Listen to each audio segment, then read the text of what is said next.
How are you guys doing today? It's me, Anthony Tirado with AJTFX Learning. In today's video, we're actually going to continue Lesson 6, which we're going to discuss reversal patterns and potential trade setups that we actually deal with in the market. And in today's video, we're actually going to be talking about trading support and resistance levels. So ideally, when we're actually trading support and resistance levels, there's 4 different types of scenarios that we're actually going to be looking at. So ideally, one of them is going to be the support bounce, the support break, and then we're going to have our resistance bounce and our resistance break. So the first one we're actually going to talk about right now is our support bounce. So we're actually going to have our support line, which is right here. And as you guys already know, the support, once you see a level of support, whether if that's the daily, the hour, the 4-hour support, once we mark up our charts, you're going to notice the support, what does it like to do? It likes to push the market up. So ideally, we're going to have the market that's going to come down, and what's going to happen at that level of support, the market's going to then react to the upside. So what we're going to do is now noticing that, whether if that's, a reversal pattern, whether if that's a break of a trend line, what we're going to do, place the entry at this point where we already have the indication that the market's pushing to the upside, which would be our entry. And then what we would do next is place our stop loss below the support. Why below? Because it's going to give the market, that flux range just in case if it wants to consolidate a little before actually, boom, continuing up to the upside. And if the support is a strong support, it will serve its purpose and push the market up. So in hopes, the market will then do what? Move to the upside. Now, the next thing that we are going to encounter is when we're at a level of support where the market's reaching is we'll have our support level, and instead of the market actually trying to bounce off of the support, it may break the support, right? Eventually, you see the long momentous candle pushing to the downside. It's a trending downtrend, and nothing's gonna stop it, right? So ideally, what happens is this level of support that is now broken becomes what? Your resistance.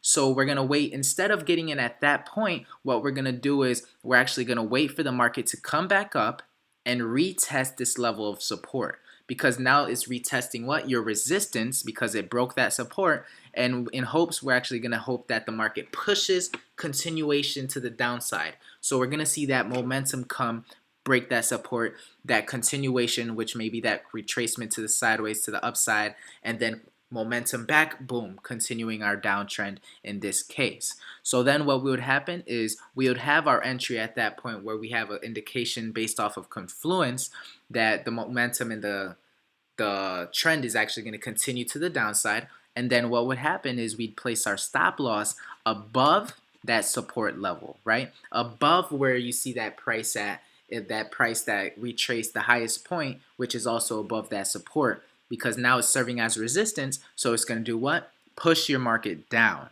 So that support, that stop loss should never be hit. Now the next thing that we're actually going to talk about is the resistance bounce. So before we even do that, when we're actually doing our support break, the first thing we need to do is wait for the market to come retest that support level, which I already mentioned, what happens is once you break a support, that support becomes your resistance. So you're going to wait for the market to come retest that resistance level, and then boom, continue to the downside, which is that momentum continuation momentum, right? So ideally now we could finally move into our resistance bounce where we'll have our resistance level right there. And ideally, once we have a level of resistance, you notice resistance likes to push the market down. So you're going to see that the market likes to come up to the resistance level, and what it's going to do is you're going to see whether if that's a reversal pattern, it's failing to create those higher highs, you're going to see that this resistance level is holding it down and it's going to push it down.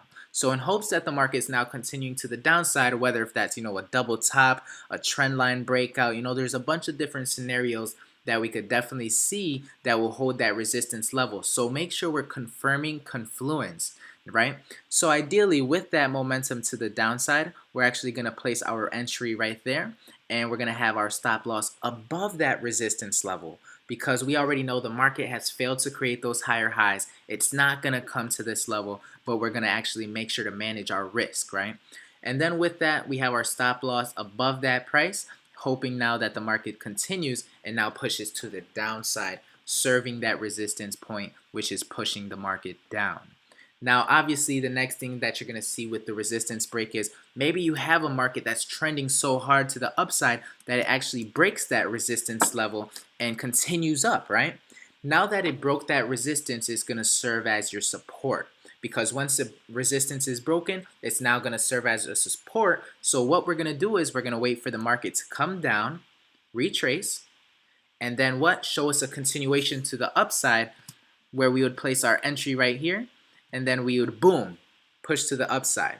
So that would obviously serve that point of support where that market once was resistance, now came back to retest, showed us a continuation, maybe a CTL break, and then we continued to the upside, where then we would what? Place our stop loss below that support level, which was once resistance, because the market's now going to keep going up, because if not, it would have been a resistance bounce and showed us a pattern to the downside, which it did not do because it broke that resistance, hence being the resistance break. So ideally, guys, these are the 4 different types of scenarios that we're going to be dealing with when we're trading resistance and support levels. So ideally, make sure we're having those entries based off confluence, those stop loss, and make sure we're also managing our risks and our trades. So I'll see you guys on the next one as we move into more trade setups.